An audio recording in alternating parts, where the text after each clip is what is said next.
একটা সময় মনে হচ্ছিল কলকাতার জয়টা সুনিশ্চিত। কারণ কলকাতা যখন 224 রানের টার্গেট ছুড়ে দিয়েছে, আর রাজস্থানের যখন 121 রানের ভিতরে 6 জন ব্যাটসম্যান পেভিলিয়নে চলে গেছে, তখন কি কেউ ভাবছিল যে এই রাজস্থান 224 রান ওভারটেক করে জিতবে? কিন্তু তখনও কিন্তু ক্রিজে ছিল কে? বাটলার। আর এই অসম্ভবকে সম্ভব করছে বাটলার। তার ইনিংসটি হয়তো ইতিহাসের পাতায় লেখা থাকবে। আজকের যে তিনি একা একা ম্যাচ জিতে এনে গেছে। একটা মাথায় সবাই যখন যাওয়া আসার মিছিলে ব্যস্ত ছিল, তখন রাজস্থানের রান দরকার কত? হাতে রয়েছে 5 ওভার, 5 ওভারে না লাগবে 70। আপনার হাতে যদি উইকেট থেকে 5,070 রান কোনো ব্যাপার না, কিন্তু তখন উইকেট নাই রাজস্থানের হাতে, তখন একাই আছে কে? বাটলার। আর সবাই আছে কে? বলার। তারা হয়তো ব্যাটটাও ঠিক মতন ধরতে পারে না। সেইখান থেকে 5 ওভারে 70 রান নিয়ে বাটলার ম্যাচ জিতিয়ে দিল রাজস্থানকে। বাটলার আজকে দেখিয়ে দিল যে ক্রিকেট বিশ্বে তার নামটা কত বড়। তার এমন ইনিংস দেখে শাহরুখ খান নিজে মাঠে রয়েছে, সে নিজেও হারছে তার দল, তারপরও সে হাতে তালি দিচ্ছে শাহরুখ খান তার ইনিংস দেখে। হয়তো বিপরীত মানে কলকাতার যে সাপোর্টার ছিল বাটলার ইনিংস থেকে, তারাও হাতে তালি দিতে বাধ্য হয়েছে। শাহরুখ খানের প্লেয়ারদের প্রতি এমন ভালোবাসা হয়তো সবার মন কেড়ে নিয়েছে। কারণ প্রতিটা প্লেয়ার যখন একটা করে 4 বা একটা করে ছক্কা মারতেছে না, তখন শাহরুখ খান নিজে বসে না থেকে প্রতিটা 4-6 হাতে ক্লাব দিচ্ছে। যে কতটা ভালোবাসে তাদের প্লেয়ারকে, তার প্রমাণ সে মাঠে বসে দিচ্ছে। নারিন যখন সেঞ্চুরি করছে, তখন কিন্তু শাহরুখ খান তাকে ফ্লাইং কিস করছে, এইভাবে এইভাবে সুমো ছুড়ে দিল নারিনের দিকে। আসলে এতে প্রমাণ হয় শাহরুখ খান কতটা ক্রিকেট প্রেমী এবং কতটা ক্রিকেটকে ভালোবাসে। আজকের কলকাতা ভার্সেস রাজস্থান মধ্যকার ম্যাচে প্রথমে টসে জিতে কিন্তু ফিল্ডিং করার সিদ্ধান্ত নেয় সঞ্জু স্যামসন। বরাবরের মতন এই দিনও ওপেন করতে নামে ফিলিপ সল্ট ও সুনীল নারিন। ব্যাট করতে নেমেই করবেন ফিলিপ সল্ট এবং সুনীল নারিন দুজনেই কিন্তু ধুঁকতে থাকে। মনে করেন একটা সময় তারা ব্যাটে বলে করার জন্য লড়াই করতে থাকে, মানে রান যেন কোনো মতো হয়ই না। ধুঁকতে ধুঁকতে মনে করেন ফিলিপ সল্ট একটা সময় আউট হয়ে যায়, হয়তো 10 রান করে ফিলিপ সল্ট কিন্তু আউট হয়ে যায়, তখনও ক্রিজে নারিন। তারপরে আসে কে? রঘুবংশী। ছেলেটা আসলে যুব খেলোয়াড়, কিন্তু তার ভিতরে অসাধারণ ট্যালেন্ট আছে। সে কিন্তু এসেই কিন্তু ধুম ধাক্কা শুরু করে। সে কিন্তু 5টি 4-এর সাহায্যে 18 বলে 30 রান করে আউট হয়ে যায়। অন্যদিকে তখন কিন্তু ব্যাটে বলে করতে লাগে নারিন। কলকাতার তাড়াতাড়ি রান তুলতে হবে, তখন ব্যাটে নামিয়ে দেয় অ্যান্ডে রাসেলকে। তখন শুরু হয় ঝড়। অ্যান্ডে রাসেল এক মাথায় দাঁড়ায় শুধু সুনীল নারিনের শো দেখতে লাগে।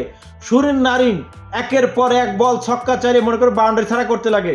সবাই শুধু তাকিয়ে দেখতে থাকে সুনীল নারিন এটা কি করছে। আসলে এই সুনীল নারিন আর আগের সুনীলের মধ্যে অনেক পার্থক্য।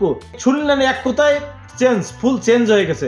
তার ব্যাটিং স্টাইলতে দেখলেই মনে হয় একদম প্রপার ব্যাটিং। এখন সে এখন যদি 2024 IPL এর বলা হয় কে সেরা ওপেনার, তা সুনীল নারিনকে বলতে হবে। তার ব্যাটিং স্টাইল এখন দেখে সেটাই মনে হচ্ছে। শেষ পর্যন্ত সুনীল নারিন 13-4 ও 6 ছক্কার মাধ্যমে সেঞ্চুরি তুলে নেয় 50 বলে। তখন ব্যাটে অ্যান্ডে রাসেল তখন মাত্র 10 বলে 13 রান করছে।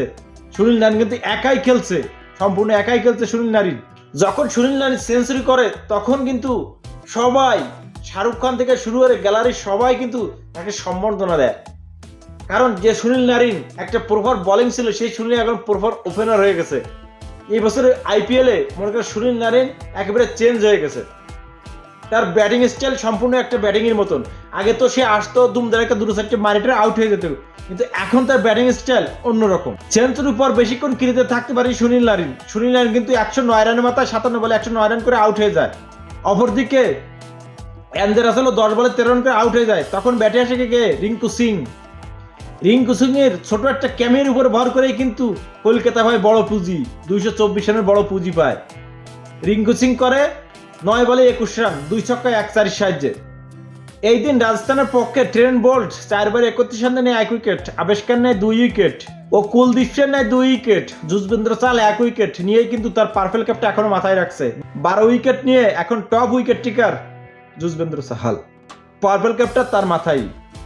224 রানের টার্গেটে রাজস্থান ব্যাট করতে নেমেই শুরুটা ভালোই করে জয়সওয়াল ও বাটলার এক মাথা থেকে ধীর গতিতে খেলতে থাকলেও জয়সওয়াল ছিলেন কড়া মেজাজে। শেষ পর্যন্ত জয়সওয়াল আউট হওয়ার আগে করে 9 বলে 21 রান। প্রথম থেকে বাটলার কিন্তু ওয়ানডে মেজাজে ব্যাটিং করতে লাগে। জয়সওয়াল যখন আউট হয় 22 রানের মাথায়, তখন বাটলারের রান মাত্র এক উইকেট পড়ে যাওয়ার পরে ক্রিজে এসে সঞ্জু স্যামসনও কিন্তু সুবিধা করতে পারেনি। তারপরে ক্রিজে আসে রিয়ান পরাগ, অন্য ম্যাচের জয়ের নায়ক। অনেকটা ম্যাচ কিন্তু, 2টা ম্যাচ কিন্তু রিয়ান পরাগে জিতেছে রাজস্থানকে। এদিনও ছিলেন তার ব্যাটে ঝলক। 14 বলে খেলছে, 34 রানের জোড়ো ইনিংস, হয়তো দুর্ভাগ্যবশত আউট হয়ে গেছে। যখন দেখতেছে একে সব ব্যাটিং গুলো আউট হয়ে যাচ্ছে, তখন রাজস্থান দিশে পিছে না পেয়ে তখন রবিচন্দ্র আশ্বিনকে ব্যাটিং এ নামিয়ে দেয়। আর এসে রবিচন্দ্র আশ্বিনও কিন্তু দ্রুত প্যাভিলিয়নে ফিরে যায়। রবিচন্দ্র আশ্বিন আউট হওয়ার পরে ব্যাটে আসে শিমরন হেটমার। পরের বলে বরুণ চক্রবর্তীর পরের বলেই কিন্তু শিমরন হেটমার আউট হয়ে যায়। তখন আরো বিপদে পড়ে যায় রাজস্থান। 121 রানের মাথায় যখন শিমরন হেটমার আউট হয়, তখন রাজস্থানের হয়তো জয়ের স্বপ্ন তখন আর স্বপ্ন ছিল না। দর্শকরা সবাই নিস্তব্ধ হয়ে গেছিল গ্যালারিতে। তারপরেও তখন বাটলার ক্রিজে আছে, তখনও সে কিন্তু 4 চাক্কার ফুল ঝুরি ঝরাতেই আছে। এক মাথা থেকে একাই খেলতেছে। তখন ব্যাটে আসে কে? রবমান পাওয়েল আসার পরেই তখনও কিন্তু বাটলারের ঝড় চলে। শেষমেশ পাওয়েল মনে করেন নারিনীর বলে 3 বলে পরপর 3 ছক্কা মারার পরে তারপরে বলে কিন্তু আউট হয়ে যায়। পাওয়েল প্যাভিলিয়নে ফেরার আগে করে কত? 12 বলে 26 রান, 3 ছক্কা 1 চারির সাহায্যে। 178 মাথায় যখন পাউল আউট হয়ে যায়, তখন ক্রিজে থাকে শুধু বাটলার। ট্রেন্ট বোল্ট আসেও সেও রান আউট হয়ে যায়। 8 উইকেট পড়ে যায়, তখন ক্রিজে থাকে কে? বাটলার। শেষ পর্যন্ত সেই বাটলার অসম্ভবকে সম্ভব করে লাস্টের বলে ম্যাচ জিতিয়ে মাঠ ছাড়লো বাটলার। হয়তো কোটি কোটি হৃদয়ে আসছে শুধু বাটলার যে খেলাটা দিছে, হয়তো এবছর আইপিএলের সেরা ইনিংসটা তার। সেঞ্চুরি অনেকেই করছে, কিন্তু বাটলার যে সেঞ্চুরিটা করছে এবছর 2024 আইপিএলের সেরা সেঞ্চুরি বাটলারেই। আজকের ম্যাচের man of the match Buttler out হওয়ার পরে কিন্তু শাহরুখ খান জানতে যে তার দল হেরে যাচ্ছে, তারপরও তাকে হাতে তালি দিয়ে সম্বর্ধনা জানাইছে, যে জানে এটা একটা অতি মানবীয় ইনিংস আর এটা শুধু বাটলারই করতে পারে। বাটলার ক্রিকেট বিশ্বে অনেক বড় নাম। তো ভাই ব্রাদার, ভালো থাকবেন আপনারা সবাই, ধন্যবাদ।